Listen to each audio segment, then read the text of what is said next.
Hello and welcome to Social Media Ministries. My name is Spencer Kaufman. Thank you so much for spending time with us today, where we are continuing a 7-part sermon series. This is number 2.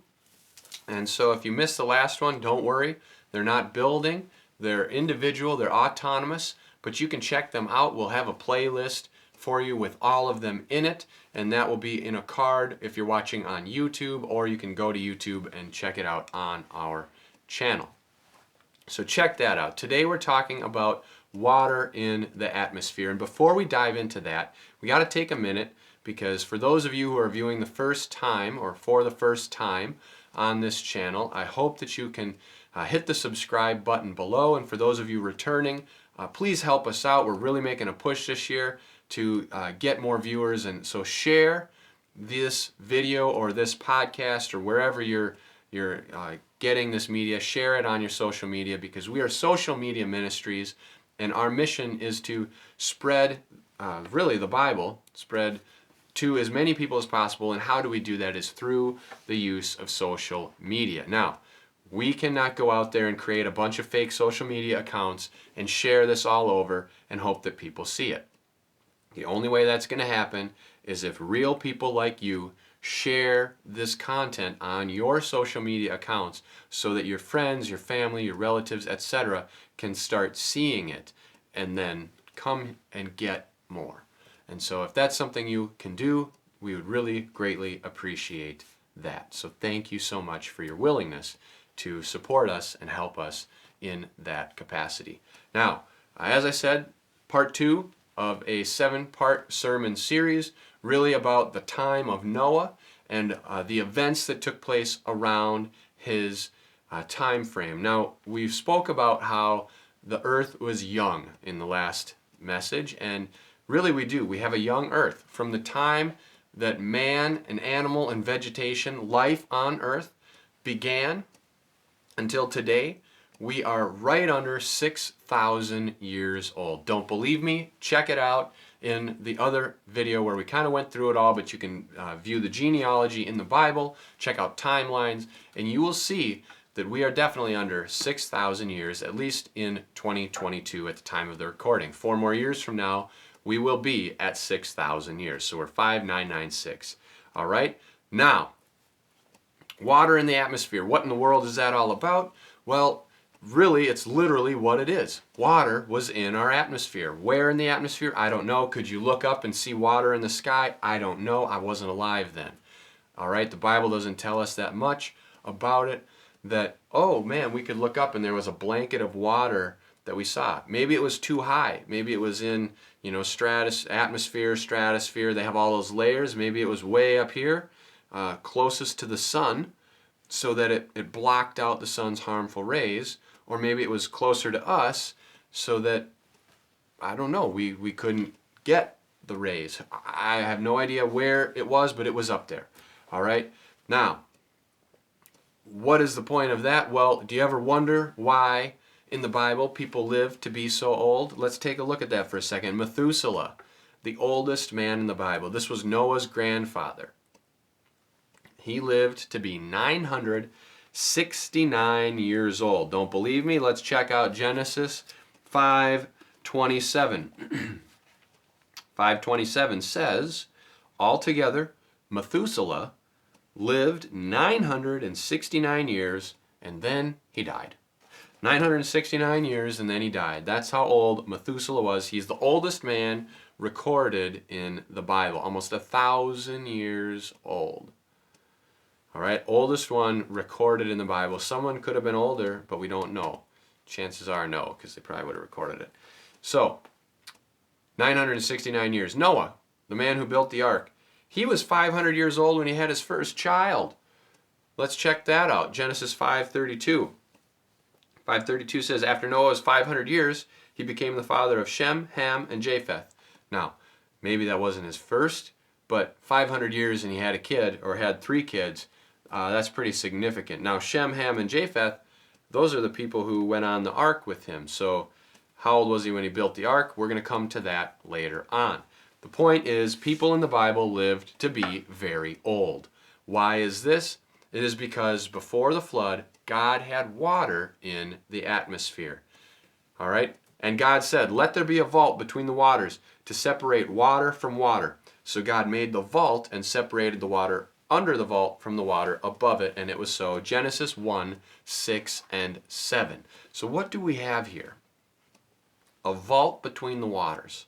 Okay, so we have the earth was created. If you know the creation story, the earth was here, but God separated land, water, and did all this. Plants, animals, vegetation, sea creatures, bird creatures, land creatures, everything like that. Okay, then let there be a vault between the waters. So the water was already up here. Now and then there's water on the earth. A vault between is us, our space, our air. So God made a vault that separated the water under the water, or the water under the vault from the water above the vault. So there was water up above the vault, the atmosphere. So chances are, according to this wording, the verbiage here, the water was probably around the outside. So if you went up into space and looked down, instead of seeing water and continents, it was probably all water, because you looked down and saw all water. It's hypothesis. Can't really be proven until we get to heaven and ask God.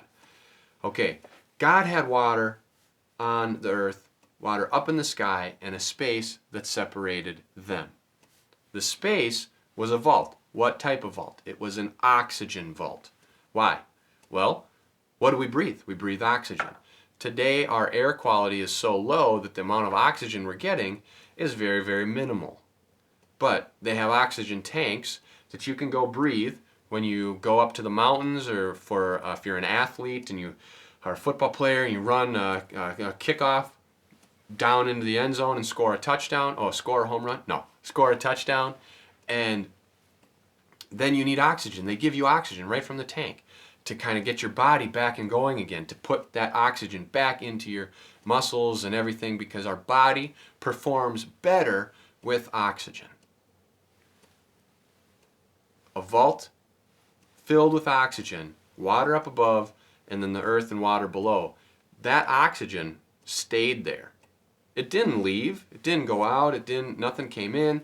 So the people of the time lived in a hyper-oxygen chamber, high oxygen chamber, or vault. The water in the sky served to block out the sun's harmful rays and keep all the oxygen in the Earth's atmosphere. So we lived longer. We were healthier. We're going to come to why we live less when we get to the series. If you watched last week, we gave you an outline of them all, but in the future we're going to talk about how we were limited to 120. Now, why were we limited to 120, and why doesn't anyone live that long anymore? Well, we'll have another message on really what happened to this water in the atmosphere, that it's gone now. It's not there. We know from pictures from space, we see the continents. We know from looking up, we don't see a bunch of water. We see clouds in a blue sky. Now, blue sky could look like water, because that's why the water here is blue. It's a reflection, etc. But the sun's harmful rays are not being blocked out as much anymore. Why? It's not because of depleting this or that, or global warming, or man, or anything. It's because there's no water up there. So we have to put on sunscreen to protect ourselves from UV rays, because the water is not in the atmosphere anymore. That's why we live so old. It's also why dinosaurs became so large. Reptiles never stopped growing. So if they continued to grow for 500 years, they would no doubt be huge. Dinosaur.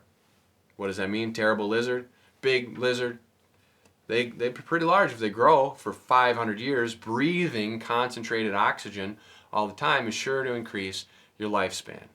There's no doubt in my mind that that would happen. Once this water was released, again, we're going to talk more about it later, our lifespans decreased.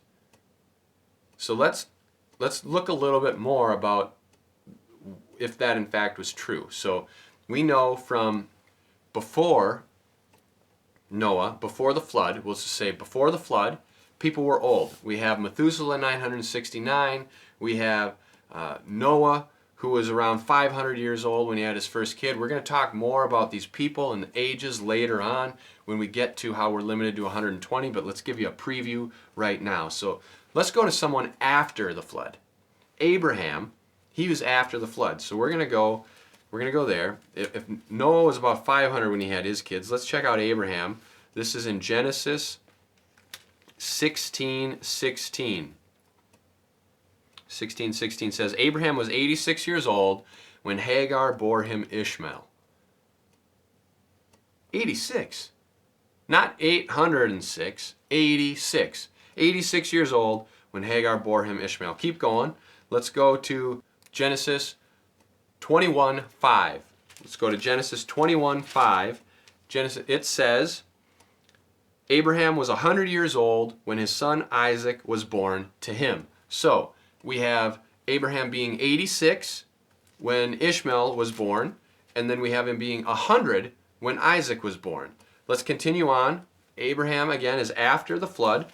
So let's go to 25 verses 7 and 8 and read there. 25 verses 7 and 8. Altogether, Abraham lived 175 years. Then Abraham breathed his last and died. Now, 86 when he had his first kid, 100 when he had his next kid, 175 when he died. Let's go back to Methuselah, 969, and Noah, 500 when he had his kids. That's a big difference. Why so young? Well, our lifespans started decreasing when this water left the atmosphere. Let's go to part of the creation story where God separated the water above and the water beneath. Let there be a vault between the waters to separate water from water. Genesis 1:6. Check that out. Talk about it with other people. Learn more about this. I really encourage you to read the entire creation story, both creation stories. We've talked about them before, Genesis chapter 1 and Genesis chapter 2. You can check them out in a card here if you're watching on YouTube. Otherwise, go to our YouTube channel, take a look at the playlist, find it, and learn about the creation stories. It was a sermon series we did about how the earth was created, so you can learn a little bit more about that and really know that we truly did have water in the atmosphere. This hyperoxygen chamber enabled us to live much longer lives. This is also, God said, I will not contend with man, for they live so long. We're a rebellious people. We don't like to listen. We're naturally wicked. Why? Because sin entered the earth at the time of temptation when Adam and Eve fell. And so ever since then, humans gave up their domain of this earth. Yes, we live here, but we don't reign, we don't rule. Satan rules the earth, the enemy. And so that's why things are very tough and complicated. We've talked about this before. And as we're going through life, we lived for so long, we just became so wicked. And so God said, we're done with all this. This water in the atmosphere that truly was there came down. How did it come down? Well, hopefully you figured that out, but we're going to give you a sneak peek, a spoiler alert, when we talk about the first rain on the earth. So up until the flood, it didn't rain. The water came from the atmosphere, and that was our first rain. So we're going to talk about that coming up. So stay tuned to the rest of these sermon series. We've got 5 more for you. I hope that they provide a great history lesson for you in the time of Noah and the time of the flood and what was going on at that point in time, and a little bit more about our earth during that time. So be sure to stay tuned for more. We're going to talk about all kinds of great stuff. Dinosaurs, how we're limited to 120, dinosaurs and humans, the size of the ark, all kinds of stuff like that. So stay tuned for that. Hit the bell icon below to be alerted when we post new videos. Let's pray. Lord, thank you so much for the great insight you gave us in the Bible, for this lessons in history that we can take and learn from and extrapolate and learn really a lot more about our earth and our world. And we thank you that we know how long we've been here, that we can understand this through your word. I ask that each and every person out there, Lord, would engage in a little bit of discussion and get more involved and really dig into this and understand and know more. And if that means commenting below, let them do that. And if it's talking with other people, that would be great as well. And I ask that you'd bless each and every one of them in the coming week, and that they would be able to tune in next week for another message, and all throughout this great sermon series that we have coming up on the time and what was going on in the time of Noah with our earth. In Jesus' name, amen. Thanks again for tuning in this week. I hope that you'll come back again next week, and we've got several more sermons for you on this topic. They're a little bit shorter sermons, but the information is still great, so it's kind of tidbits that you could choose to share with other people on your social media networks to help us achieve our mission. God bless.